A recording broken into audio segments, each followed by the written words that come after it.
कहते हैं कि राजनीति भी बड़ा गजब का खेल है। कब हाथ कुर्सी लग जाए और कब हाथ कुर्सी से खाली हो जाए पता ही नहीं चलता है। ठीक ऐसा ही हुआ उपेंद्र कुशवाहा के बेटे दीपक प्रकाश के साथ। दीपक प्रकाश के पास एक रास्ता है और वो रास्ता का इस्तेमाल हो सकता है कि राज्यपाल जो होते हैं उनको कुछ सीटों पर मनोनयन का अधिकार रहता है और तब जो इनकी पूज्य माता जी हैं जो स्नेहलता कुशवाहा हैं वो चूंकि विधायक हैं तो वो मिनिस्टर बन सकती हैं। भाजपा आला कमान का दबाव है कि वो अपनी पार्टी का भाजपा में विलय कर दें, ऑपरेशन लोटस। ऐसा तो नहीं है कि बिहार में एक ही कुशवाहा का सबसे बड़ा नेता है सम्राट चौधरी, इसलिए उपेंद्र कुशवाहा की कुशवाहा वाली राजनीति को कम करने के लिए या समाप्त करने के लिए इस तरह का खेल हो रहा हो।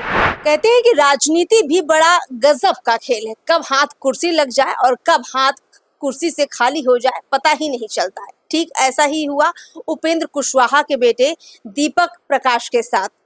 पैंट शर्ट भी आते हैं, अचानक से शपथ लेते हैं, मंत्री बन जाते हैं, ना विधायक रहते हैं ना एमएलसी रहते हैं, लेकिन अब लगता है कि उनके हाथ से ये मंत्री पद जाने वाला है। वजह क्या है? दीपक प्रकाश को एमएलसी क्यों नहीं बनाया जा रहा है? अब उनका जो मंत्रालय उनसे छिन जाएगा तो इससे उनकी कितनी किरकिरी होगी और आगे उपेंद्र कुशवाहा क्या कर सकते हैं? कई सवाल है जिनके जवाब आज हम जानेंगे पूर्व आईपीएस अमिताभ दास सर से। सर बहुत बहुत स्वागत है। सर काफी चर्चित रहे दीपक प्रकाश अपने स्टाइल की वजह से, अचानक से मंत्री बनाए जाने की वजह से, बिना चुनाव लड़े इतना बड़ा मंत्रालय मिलने से, क्या कहना चाहेंगे इस पूरे मामले में? अब क्या हो सकता है?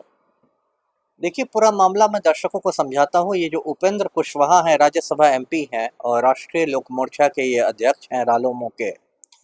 और अभी जब पलटू राम की सरकार में, जब पिछले चुनाव के बाद पलटू राम की सरकार बनी और गांधी मैदान में शपथ ग्रहण हो रहा था तो अचानक इनके बेटे दीपक प्रकाश आए शपथ लेने के लिए शर्ट पैंट में, और भीड़ पहचान भी नहीं रही थी कि भाई ये कोई बंदा है। लोगों में कानाफूसी शुरू हो गई कि ये भाई कौन आ टपका है। फिर लोगों ने, किसी ने बताया कि उपेंद्र कुशवाहा के बेटे हैं दीपक प्रकाश, तो इनको मिनिस्टर बनाया गया, जबकि उस समय ना एमएलए थे ना एमएलसी थे। और फिर पंचायती राज मंत्रालय दिया गया।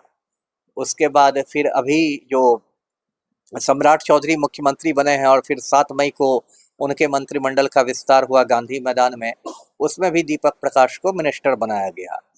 तो अब देखिए, नियम ये है कि यदि कोई व्यक्ति न एमएलए रहता है न एमएलसी रहता है, किसी सदन का सदस्य नहीं रहता है, तो उसको 6 महीने के अंदर किसी सदन का सदस्य बनना पड़ेगा, नहीं तो उसकी कुर्सी मंत्री वाली चली जाएगी।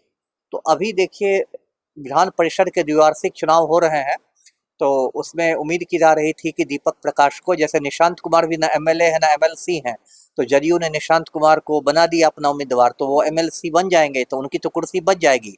लेकिन दीपक प्रकाश का नाम ही नहीं है लिस्ट में, तो अब तो मुश्किल बढ़ गई है। अब दीपक प्रकाश के पास एक रास्ता है और वो रास्ता का इस्तेमाल हो सकता है कि राज्यपाल जो होते हैं उनको कुछ सीटों पर मनोनयन का अधिकार रहता है।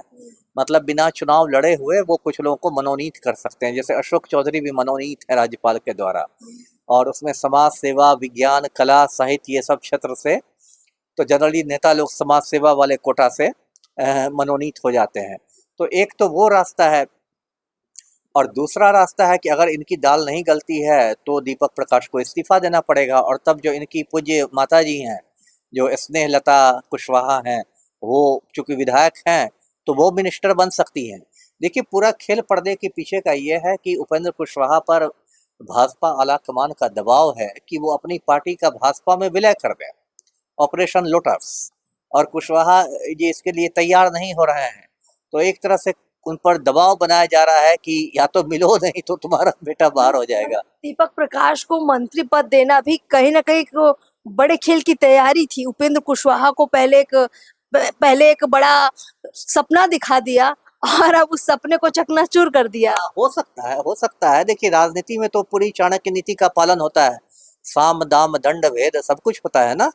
तो पहले उनको पुचकारा गया होगा कि भाई दीपक प्रकाश मिनिस्टर बन गया, तब कहा गया होगा कि भाई पुत्र मोह का फायदा उठाया गया होगा कि यदि पुत्र को मिनिस्टर रखे रहना चाहते हो तो भाजपा में आ जाओ, कह दो कि मोदी की कार्यशैली से बहुत प्रभावित हो गया हूँ। ऐसा तो नहीं है कि बिहार में एक ही कुशवाहा का सबसे बड़ा नेता है सम्राट चौधरी, इसलिए उपेंद्र कुशवाहा की कुशवाहा वाली राजनीति को कम करने के लिए या समाप्त करने के लिए इस तरह का खेल हो रहा हो?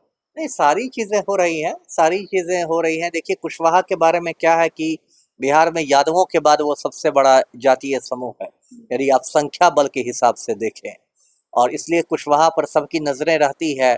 अब एक नागमणि है, वो भी अपने को कुशवाहा का बड़ा नेता समझते हैं। उनके पिता जगदेव प्रसाद बहुत बड़े नेता थे भी।